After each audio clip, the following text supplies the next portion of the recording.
Assalamualaikum warahmatullahi wabarakatuh. Salam sejahtera. Apa kabar semuanya? Semoga dalam keadaan sehat selalu dimanapun berada. Pada kesempatan ini saya akan menyampaikan materi kata serapan. Adapun poin-poin yang akan saya sampaikan, pengertiannya, kemudian proses penyerapannya, dan yang terakhir adalah contoh-contohnya.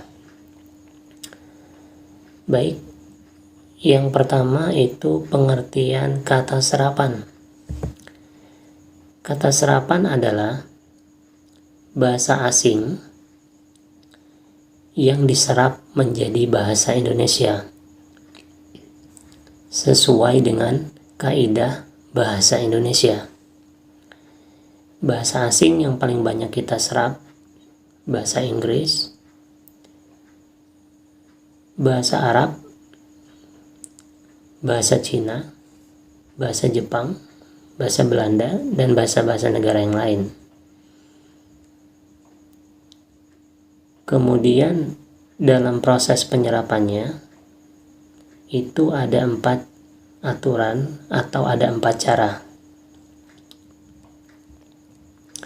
Yang pertama itu namanya kita kenal dengan proses adopsi. Adopsi adalah mengambil bentuk asli dari bahasa asing tersebut tanpa mengubah bentuk aslinya. Jadi masih asli dari bahasa asing tersebut. Contohnya plaza, supermarket, hotdog, dan kata-kata yang lain. Jadi di sini yang penting adalah pemahaman kalian mengenai teori adopsi ini. Kalau sudah paham, maka contoh-contoh yang lain akan mengikuti. Yang kedua itu ada namanya teori adaptasi.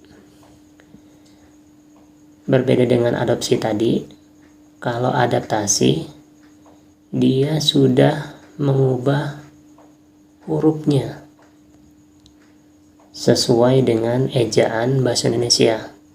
Kadang-kadang bahasa asing itu agak berbeda lidahnya dengan lidah kita gitu.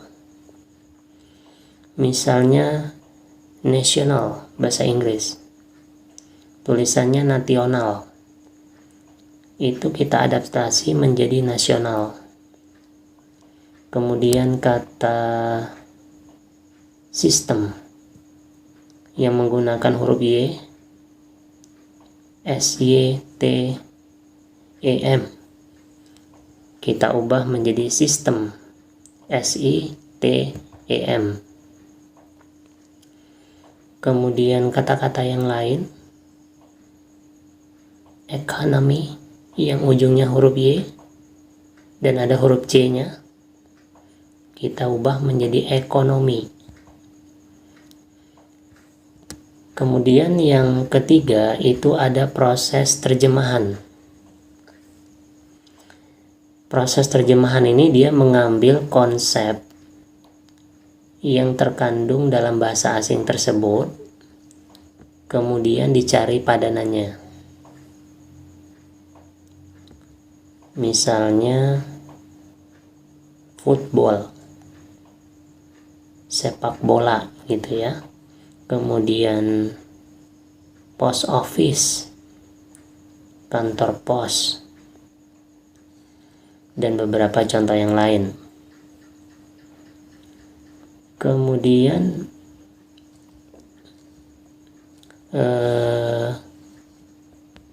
yang terakhir itu ada namanya kreasi. Nah, dia agak mirip dengan yang terjemahan tadi. Kalau yang terjemahan tadi kan dia masih mencari padanannya. Kalau kreasi dia tidak lagi melihat bentuk fisik yang sama dengan bahasa asing tersebut.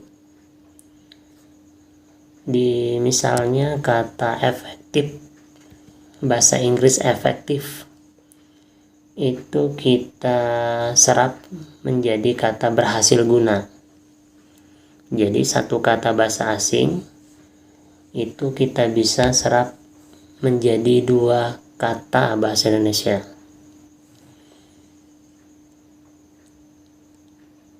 Itulah ada 4 cara penyerapan bahasa asing ke dalam bahasa Indonesia.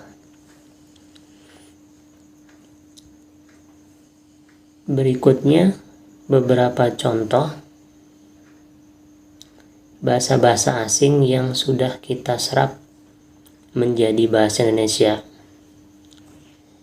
Jadi dengan kita menyerap bahasa-bahasa asing tersebut, dampaknya terhadap bahasa Indonesia tentu akan menjadi lebih kaya bahasa kita.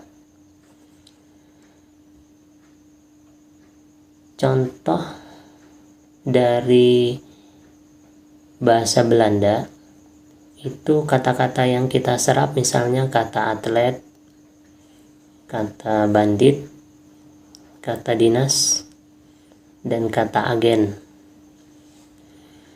Kemudian dari bahasa Cina, ini kebanyakan makanan gitu ya. Misalnya bakpao, kue tiao gitu kan, pangsit, bakpia, dan lain sebagainya. Kemudian ada lagi yang dari bahasa Arab, misalnya akhlak, akhir, akrab, salat. Biasanya kata-kata yang terdapat huruf K dan H itu berasal dari bahasa Arab yang sudah kita serap.